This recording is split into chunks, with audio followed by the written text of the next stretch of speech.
back. This is Anna with Art of Awakening. Hope you all had a wonderful solstice and looking forward to an exciting week. We've got the Christmas holiday for those of us who celebrate that.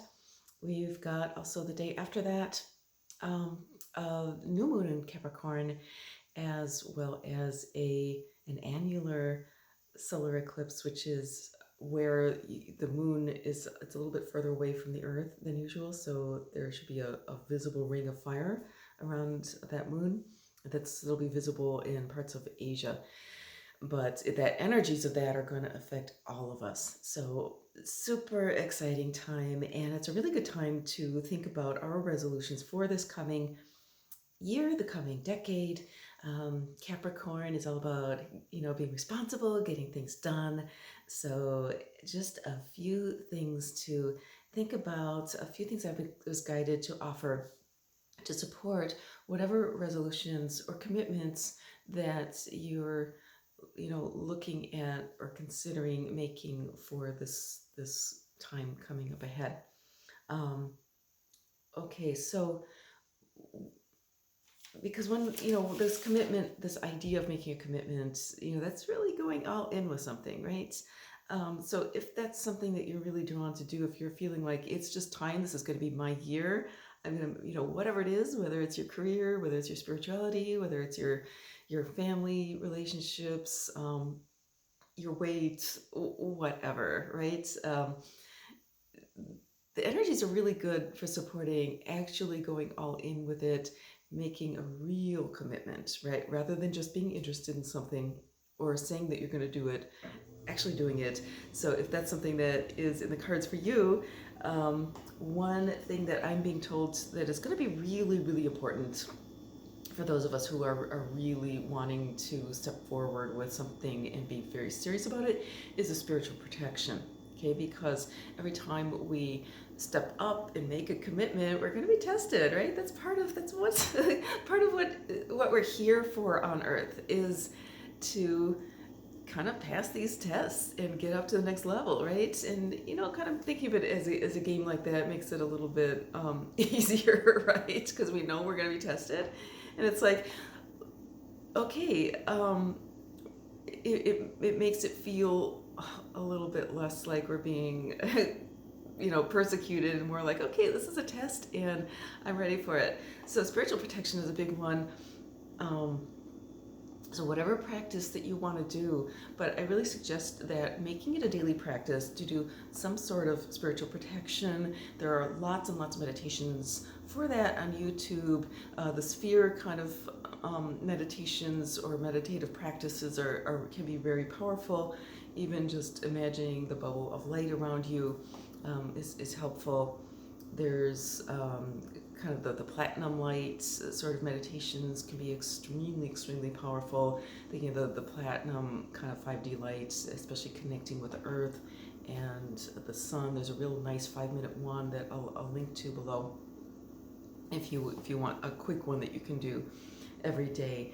And bringing in your spirit animals and your angels. Archangel Michael, of course, is the ultimate angel of protection, but many of the angels can have that protective quality to them. Gabriel's a really nice protective one as well. Or your personal guardian angels and the spirit animals. They are wonderful protectors, and it can be any spirit animal. It does not have to be like a bear, wolf, shark. That kind of thing can be, we all know that they can be very protective, tiger. But even some of the smaller ones can actually be very protective as well. So there's different types of protection. There's when you're looking at the spirit animal world, there's claws and teeth, but there's different ways to do it. I've been working with bees a lot lately, on the spirit level, and yes, they've got the stinger, but there's different ways that they can protect, right? So I'm just taking this one spirit animal as an instance because it can show different ways, right?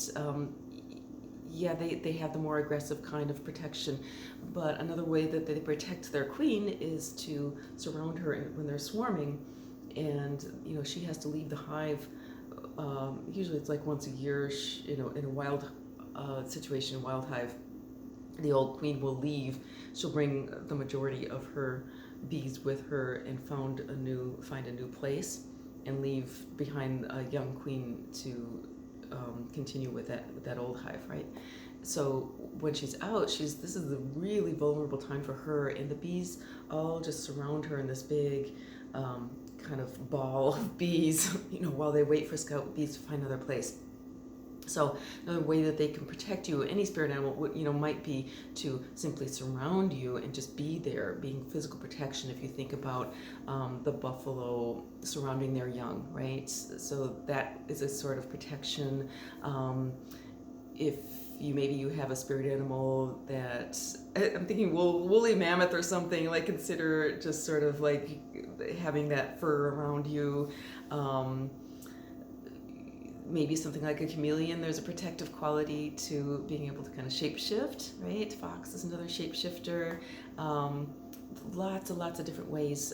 Coming back to bees, another way that they've helped me is by, in a hive, they use something called propolis, which is made from like tree sap, I believe, and it's like the glue of the hive. But one of the things that they do, if there's an intruder like a mouse or something, they might sting it, but they will coat it in propolis, or they'll use the propolis to prevent the air coming in, to protect that way. So sometimes the spirit animals can like build things or change your environment, or work with your environment.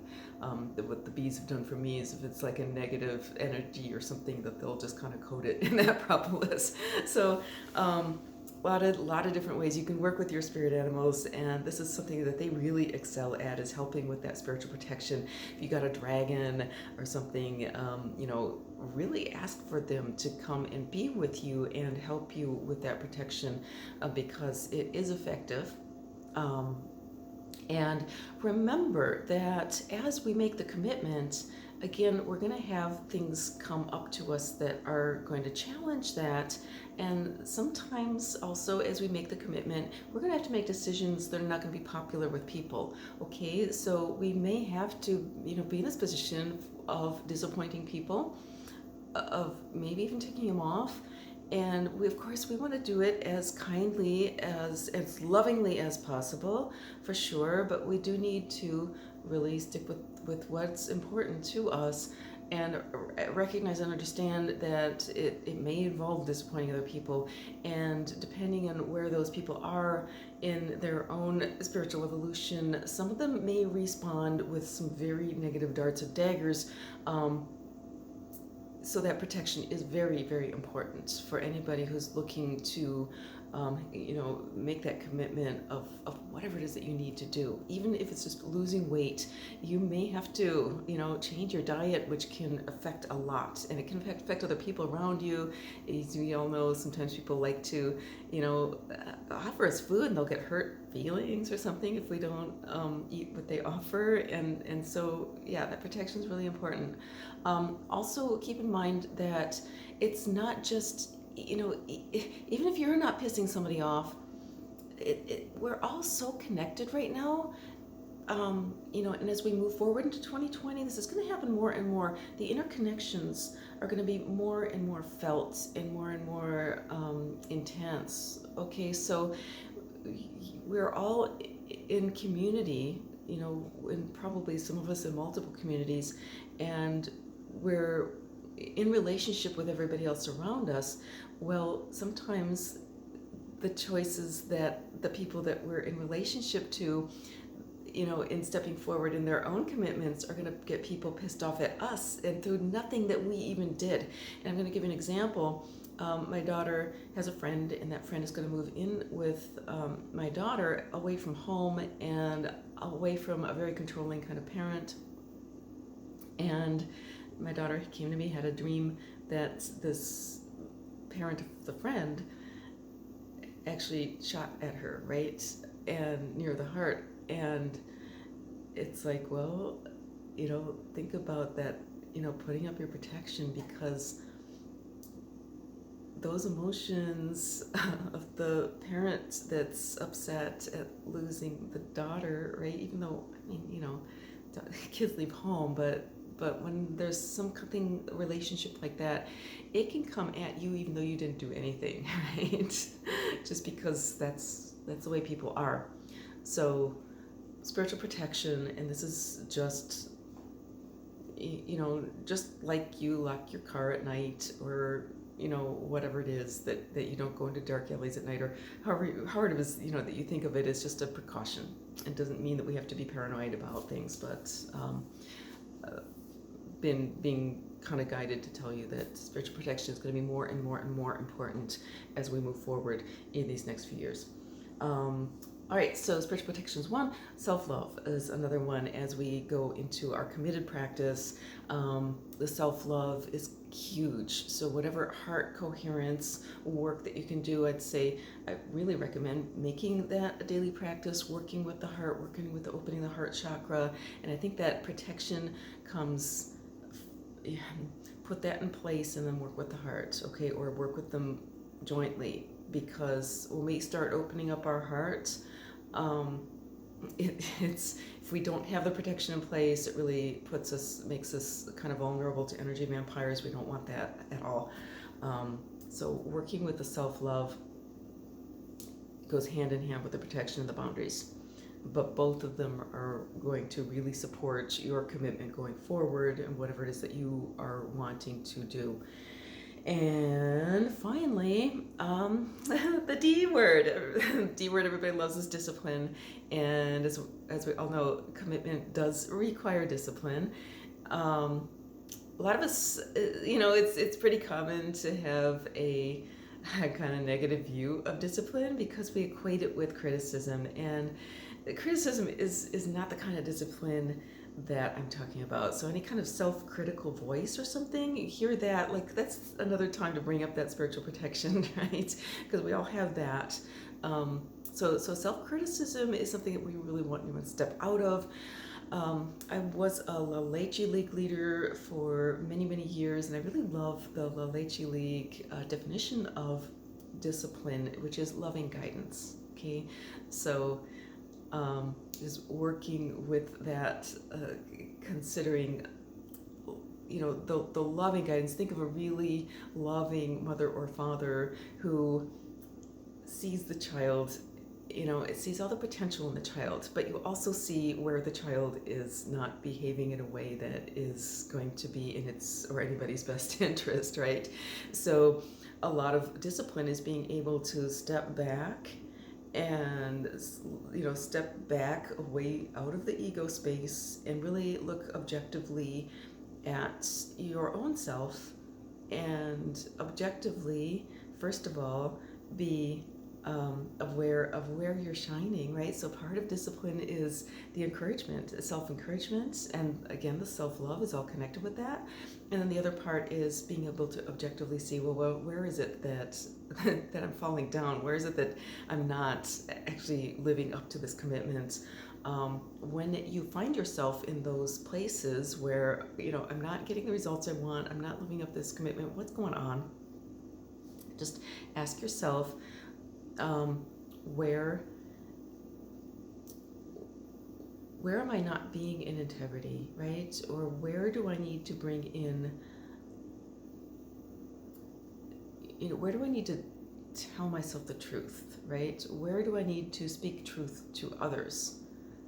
If we're not standing in truth with ourselves or with others, then we're going to get out of that alignment, and things are not going to be looking the way we want. So ask yourself, where can I be truthful? Where I, more truthful with myself, where can I be more truthful? Anytime that we find ourselves out of alignment, it's always going to be a matter of truth, right? So look for that. Okay, so pull a couple cards here for this week, and then I'll let you go because I am going out for a hike. It's a beautiful day, beautiful sunshine, and it's actually pretty warm. It's in the 30s now, after we had some pretty chilly single digits a week or two ago. So I'm going to kind of take advantage of the sunshine and the warmth. Maybe not warm for where you are, but take it when we can get it up here in Upper Michigan. All right, so card number 1 for this week. This one, Wolf. Right. Perfect animal. I think for what we were talking about, right? Discipline. Wolf really, and especially this one with the blue, I mean, I'm really getting kind of an Archangel Michael. This is divine masculine. So allowing the divine masculine to step forward, to take the lead. It's a pathfinder.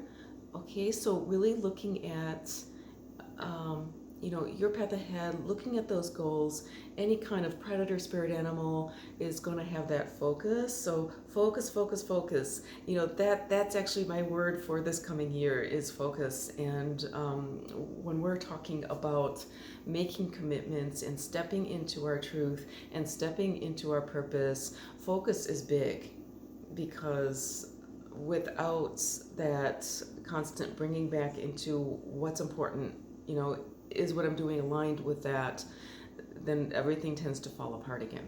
Okay. We can over focus, right? So when we get so hyper focused that we lose sight of our humanity, we lose sight of our compassion, that's the shadow side of this, right? So be aware of that as well. Again, that's where the heart's practice comes in. That's why it's so, so important right now to to keep practicing that heart coherence, because it provides that much needed love balance to allow the focus and the work that we're doing to stay within that love space. So they work together. Wolf's a great one for this week as well, because of the holidays, and Wolf's really this clan kind of family, just staying tight together as a family. Dogs and wolves are so bonded. Again, there's always a shadow side to everything. You do within a wolf society have the strict hierarchy, and the wolf that's on the lower. The omega wolf often will have kind of a miserable life. So again, heart coherence. Okay, the more we can bring it back into love and compassion, the more we can, and the boundaries, right? Because you want to, especially if you have some domineering people in your family, you want to make sure that you lovingly maintain and communicate where those boundaries are. This is number 2, bear, for this year. Okay. Interesting. We're talking about that protection and talking about spirit animal protection. We have these very, very protective animals coming up for this week. And I think this is really an important, a really kind of cool animal to come up right now, because the bear, I'm looking at the solstice that we just had, and this idea of going into the hibernation, and just in that cold winter. This is actually looking like winter here, with the Big Dipper up here, and the sun, or the moon, but it looks like he's walking across snow. Just really tuning into your intuition, right? The bear in the winter is deep under that snow and allowing itself to dream. So thinking in terms of creating your resolutions or your commitments, allow the dream world, allow the dream guidance to come through, because it is so easy to make resolutions from the head. This is what I should be doing. But really allow your intuition to speak. And again, tune into the heart. Tune into the heart first. Open that heart, and then invite the intuition to ask, what is it that I need to be really focused on? It might not be what you expect. Okay, I'm going to pull one more. This is my spirit animal awareness deck that I'm using right now, and I'm just feeling guided for one more card coming up. Otter. Otter. Play, have fun, celebrate. Especially this is a dancing otter. And have some fun. Just enjoy yourself this week. I suggest on Christmas, turn off the freaking cell phone. Don't hook onto the internet.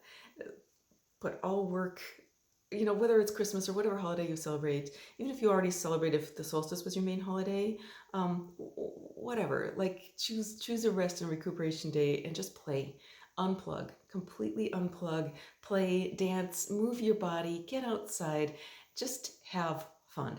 Okay, have a wonderful, wonderful holiday week. And as always, love your comments, your likes, your subscribes. Thank you so much for all your support. And thank you to everybody who has signed up for a session with me over this past year, who has purchased art. I really, really, really appreciate that. It helps me to be able to give all this, out on a weekly basis. And also want to let you know that I'll be raising my art prices probably sometime early next year. If anybody is interested in a personal soul lessons painting at the older rates, let me know. And I don't totally can arrange payment plans, whatever. So this is a really good opportunity. Just reach out to me. You can reach me at brightspiritart.com and be happy to talk to you about that. Have a lovely week, and we'll catch you again soon.